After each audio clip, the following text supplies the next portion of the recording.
హైవ్యూర్స్ పూనం పాండే నిన్న మాట్లాడుకున్నాం.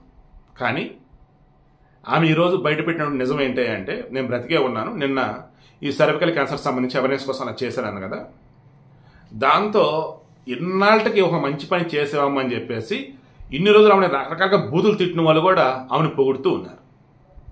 ఏకంగా రామ్ గోపాల్ వర్మ సైతం వచ్చి ఉన్నాడు. వాస్తవానికి ఈ పూనం పాండేకి సంబంధించినటువంటి ఆమె బ్యాక్గ్రౌండ్ మీకు తెలిస్తే, వామ్మో రామ్ గోపాల్ వర్మ జేజిలా ఉంది కదండి అంటారు మీరు.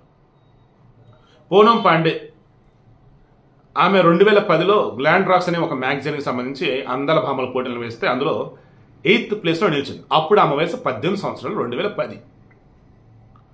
ఇక అప్పుడు ఆమె డిసైడ్ అయింది, ఆడది తన అందాన్ని ప్రదర్శిస్తూ ఉంటేనే, ఒంటి మీద పొట్టి బట్టలు వేసుకుంటేనే ఫేమస్ అవుతారు అని అనుకుంది.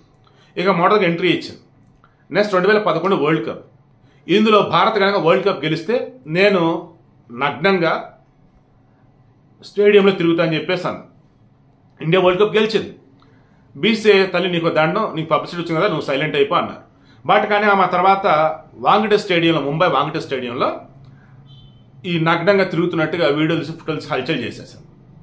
ఇక నెమ్మదిగా ఉంటారు కదా ఇటువంటి వాళ్ళని అభిమానించే వాళ్ళు, సో పెరగటం స్టార్ట్ అయ్యారు, ఫాలోయింగ్ వస్తుంది.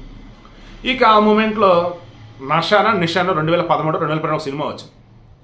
అందులో ఏంటి, ఈమె ఒక టీచర్ బట్ స్టూడెంట్తో ఇల్లీగల్ ఎఫ్ఐఆర్. ఆ సినిమా పోస్టర్లు అవి ఇవి భయంకరమైన కాంట్రవర్సీలు, ఎంతమంది తిట్టారు. అయినా సరే ఇది నా ప్రొఫెషన్ అంది, హ్యాపీగా చేసుకుంటా పోయాను. ఒకనొక సమయంలో గోవాలో ఒక పబ్లిక్ ప్లేస్లో రూల్స్ వైలేట్ చేస్తూ అశ్లీలమైనటువంటి అసభ్యకరమైనటువంటి దృశ్యాలు వీడియో షూట్లు కేసు కూడా అయింది. తర్వాత పాండే యాప్ అని చెప్పి గూగుల్ ప్లే స్టోర్ అవైలబుల్ ఉండే ఒక యాప్ క్రియేట్ చేసి పెట్టి, ఇక దానిలో మన రామ్ గోపాల్ వర్మ కానీ ఏదన్నా సెమీ పోర్నో లేదన్నప్పుడు కొంచెం రచ్చ సినిమాలు ఓపెన్ బయట రిలీజ్ అవ్వడం కష్టం అన్నప్పుడు ఒక యాప్ లాగా పెట్టి, ఒక వెబ్సైట్ లాగా పెట్టేసి మనం డబ్బులు పెట్టి కొనుక్కోవాలి అన్నట్టుగా ఈమె దానిలో, ఈ యాప్లో ఈమె యొక్క నగ్న చిత్రాలు, వీడియోలు ఇవన్నీ పెట్టేసి అలా నానా హడావుడి చేసేసి కంప్లైంట్లు ఉండేసరికి ఈ గూగుల్ ప్లే స్టోర్ వాళ్ళు దాన్ని బ్యాన్ చేసి పడేశారు. ఆ తర్వాత ఇక పలు రకాల వెబ్సైట్లతో కావచ్చు, ఇక పలు రకరకాలుగా శతకోటి దరిద్రకాలు అనంతకోటి ఉపాయాలను శతకోటి దరిద్రాలకు అనంతకోటి ఉపాయాలు అన్నట్టు డబ్బు సంపాదించాలి, తన అందాన్ని చూపించాలి. సో అలా ముంబై మిర్రర్ అని చెప్పేసి హిందీలో అలా కొన్ని సినిమాలు, మన దగ్గర మాలిన్యండికో సినిమా, అండ్ ఇక ఆ వెబ్సైట్ ఈ వెబ్సైట్ వాళ్ళతో వీళ్ళతో టైఅప్ అయిపోయి ఈమె బాయ్ ఫ్రెండ్ శామ్ బాంబే అతనే తర్వాత పెళ్లి చేసుకుని 2020లో. బట్ ఇద్దరి మధ్య గొడవలు, హింస ఇచ్చాడు అద్దనిది అని చెప్పేసి 15 రోజులుగా విడాకులు తీసుకుంది. ఇక ఆ తర్వాత వచ్చేసి ఈమె కంటే ఒక టీం రెడీ చేసుకుని ఆ టీం ద్వారానే ఇక ఆమె అందాన్ని ప్రదర్శిస్తూ ఫోటోలు వీడియోలు ఇక నడిచిపోతుంది. అయితే రీసెంట్గా పూనం పాండే అని ఆల్మోస్ట్ అంతా మర్చిపోయినారు, ఎందుకంటే కొత్త స్టఫ్ అంతా కూడా అవైలబుల్గా ఉంది కాబట్టి. ఇక ఇటువంటి మూమెంట్లో మరలా ఫేమస్ అవ్వాలనుకుంది. అయితే ఈసారి సమాజానికి ఉపయోగపడే పని చేయాలని చెప్పేసి అనుకుంది. అలా అనుకున్న తర్వాతే ఇక ఏది ఏంటి అని అనుకున్నప్పుడు మేము గవర్నమెంట్తో డిస్కస్ చేసి ఉండొచ్చు, ఇంకా లేదన్నప్పుడు ఈమెకి అనిపించి ఉండొచ్చు. మొత్తానికి ఐఎమ్ షూర్ బాలీవుడ్లో కొంతమందికి అయితే చెప్పుందని అనుకుంటున్నా, అంటే ఆల్రెడీ చెప్పి ఉందని అనిపిస్తున్నారు. అదర్వైజ్ ఈ బట్టి కేసు ఏది లోపల కూడా వేసేవాళ్ళు. ఎందుకు చనిపోయింది, సర్వైకల్ క్యాన్సర్ అని చెప్పారు, బాలీవుడ్ రిప్ అని పెట్టారు, చాలామంది రిప్ అన్నారు. యావత్తు దేశవ్యాప్తంగా ఎంతమంది ఇంటలెక్చువల్స్ అయ్యో పాపం అన్నారు, డాక్టర్స్ అయ్యో పాపం అన్నారు, జాగ్రత్తలు చెప్పారు మిగతా వాళ్ళకి. అండ్ టాప్ మోస్ట్ మీడియాలో కూడా ఇదే హైలైట్ అయింది, చనిపోయిందని. అండ్ ఈరోజు మార్నింగ్ పేపర్లో కూడా అదే హెడ్లైన్స్. ఇంత చేస్తే ఇందాక బతికాను సర్వైకల్ క్యాన్సర్ మీద అవేర్నెస్ కోసం చెప్పింది కదా.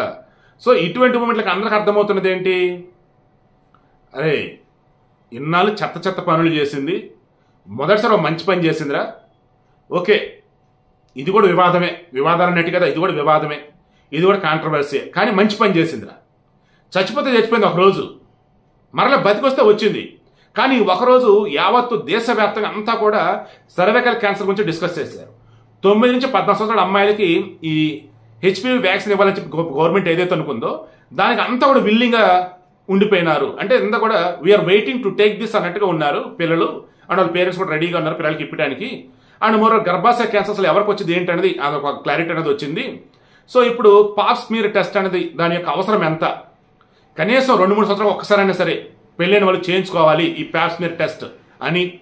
తర్వాత పార్ట్నర్స్తో కలిసేటప్పుడు ఒక్కడితోనే ఉండాలి, కాదు కూడదంటే జాగ్రత్త చర్యలు తీసుకోవాలి. అండ్ ఎప్పుడు కూడా మన హెల్త్ అనేది శుభ్రంగా ఉంచుకోవాలి. అండ్ గర్భనిరోధక మాత్రలు వేసుకోవడం తగ్గించాలి. అన్నింటికి మించి ఏమాత్రం ఈ వెజినా ఏరియాలో హెవీ బ్లీడింగ్ అవుతూ ఉన్నా, ఆ స్మెల్ వస్తూ ఉన్నా ఖచ్చితంగా డాక్టర్ని కలవాలి. ఎవరికి ఇస్తుంది వచ్చేసింది, పిల్లలు కూడా అర్థమయ్యేలాగా నేను చెప్పాను, చాలామంది చెప్పాను నాకు. సో ఆమె సాధించేసింది. పబ్లిసిటీ వచ్చింది. అండ్ పూనం పాండేని ఈరోజు అంతా మెచ్చుకుంటున్నారు. అండ్ సర్వికల్ క్యాన్సర్ సంబంధించేసి అంతా డిస్కస్ చేస్తున్నారు. సో స్వామి కార్యం స్వకార్యం రెండూ అయినాయి. అందుకే అంటారు ఏదైనా ఒక పని చేసేటప్పుడు స్వామి కార్యం స్వకార్యం అంటే మన పని అవ్వాలా, చేసే మంచి పని కూడా అయిపోవాలి. అప్పుడు మనల్ని ఎవరు ఏమనరు, ఒక చేసిన పని తేడా కూడా అంతా మెచ్చుకుంటారు.